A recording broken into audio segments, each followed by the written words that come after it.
Hello student, this is doctor soon from care institute of commerce. मैं आपको पिछले 2 सालों के एमसीक्यू कराने जा रहा हूं कैश फ्लो स्टेटमेंट के।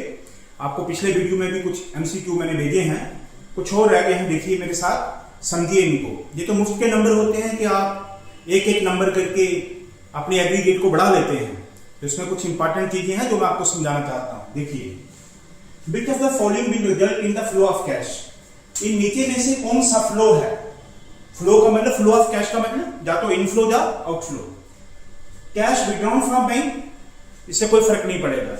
आपने बैंक से कैश निकलवाया, बैंक का बैलेंस कम हो गया और कैश बढ़ गया, तो ना तो कोई जनरेट हुआ कैश, ना कोई इस्तेमाल हुआ। Issue of debentures of rupees 1 lakh to the vendor of machine. आपने मशीन खरीदा तो आपकी मशीन बढ़ गई और डिबेंचर आपने दे दिए, तो कैश जनरेट ही नहीं हुआ, ना कैश आया ना कैश गया। यानी कि आपने मशीन के बदले में क्या दे दिए? डिबेंचर। रिसीव फ्रॉम डेटर्स, ये है inflow of cash, this is inflow, ये इसका आंसर। डेटर से कैश मिला तो आपका कैश बढ़ा। Redemption of 10% debenture by converting into equity share. आपने डिबेंचर को कन्वर्ट इक्विटी में कर दिया, तो डिबेंचर आपके कम हो गए और इक्विटी शेयर आपका बढ़ गया, तो कैश का कोई असर नहीं हुआ।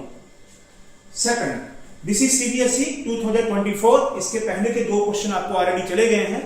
अब 2025, the activity that result in the size and the composition of the owner's capital and borrowing। बस इधर से समझ लीजिए, ओनर्स कैपिटल और बोरोइंग, ये फाइनेंसिंग एक्टिविटी होती है। ओनर का कैपिटल बढ़े तो इनफ्लो, कैपिटल कम हो जाए तो रिडीम करा आपने, आउटफ्लो, ऐसे डिवेंचर होता है। आफ्टर इंटरप्राइज और कॉल, बताओ अगर आप ओनर के कैपिटल की कंपोजिशन या फिर बोरोइंग से कंपोजिशन बदल जाए तो that is because of the financing activity. ये because the increase and decrease of capital and the increase and decrease of debentures are the part of financing activities. This is second question of 2025। Which of the following transaction will not result in the flow of cash? ये कौन सी transaction है जो cash के flow will not result in the flow, जिससे flow पे कोई फर्क नहीं पड़ रहा है। कैश डिपॉजिट इनटू बैंक, आपको पहले भी बताया, कैश बैंक से निकालो या बैंक में जमा कर दो, तो एक तरफ कैश बढ़ा, एक तरफ बैंक का कैश कम हो गया। Payment of salaries, outflow, cash गया। Issue of debentures, debenture issue करेंगे अगर मार्केट में तो डिवेंचर इशू करके कैश आएगा, इनफ्लो।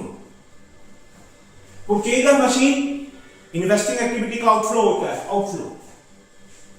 तो कौन सी ट्रांजैक्शन है जिसका फ्लो पे कोई असर नहीं गया? मुझे लास्ट क्वेश्चन, 2 स्टेटमेंट दी हैं। In case of non financial enterprise, 2024 का क्वेश्चन था, वो फाइनेंशियल इंटरप्राइज था। अगर फाइनेंशियल इंटरप्राइज हो तो इंटरेस्ट लेना और इंटरेस्ट देना उसका ऑपरेटिंग एक्टिविटी बनता है, लेकिन ये नॉन फाइनेंशियल है। अगर ये नॉन फाइनेंशियल यानी कि जो बिजनेस है उसका फाइनेंस से कोई कंसर्न नहीं है, वो बैंक टाइप नहीं है। अगर वो बैंक टाइप हो तो वो इंटरेस्ट लेता भी है और इंटरेस्ट देता भी है, तो उसका ऑपरेटिंग एक्टिविटी बनता है। तो ये नॉन फाइनेंशियल यानी कि ये आम बिजनेस है जो फाइनेंस से जुड़ा हुआ नहीं है।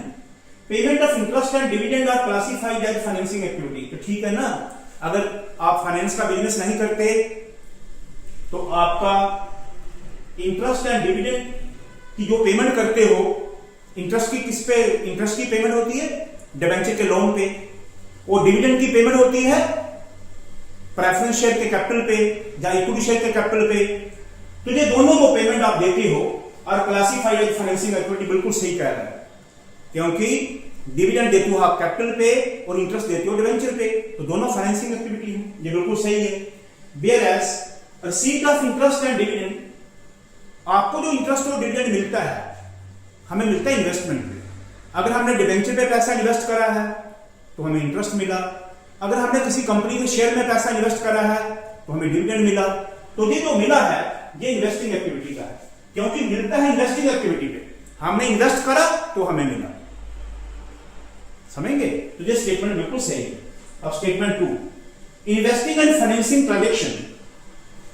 कहता जब आप कोई इन्वेस्टिंग एंड फाइनेंसिंग ट्रांजेक्शन जो है that require the use of cash or cash equivalent, जिसके लिए आपको कैश चाहिए, यानी कि अगर आप इन्वेस्ट करोगे तो आपको कैश देना है, अगर आप इन्वेस्टमेंट बेचोगे तो कैश आपके पास आ जाएगा। तो ये ट्रांजेक्शन जो जिनमें कैश का इस्तेमाल होता है should be excluded from cash flow.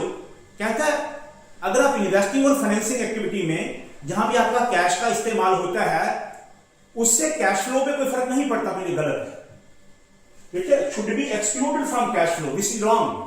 तो statement 1 is true and statement 2 is false. ये इसका रिजल्ट लॉस आखिरी है, B. Statement 1 is true and statement 2 is false, क्योंकि जब भी वो इन्वेस्टिंग और फाइनेंसिंग से डील करेगा जहां उसको कैश लेना है या कैश देना है तो उससे कैश का फ्लो या तो बढ़ेगा या कम होगा। आशा करता हूं आपको समझ आया होगा। प्लीज चैनल को सब्सक्राइब करें, फॉलो करें, लाइक करें, देखते रहिए। मैं हूं डॉक्टर सुरेंद्र।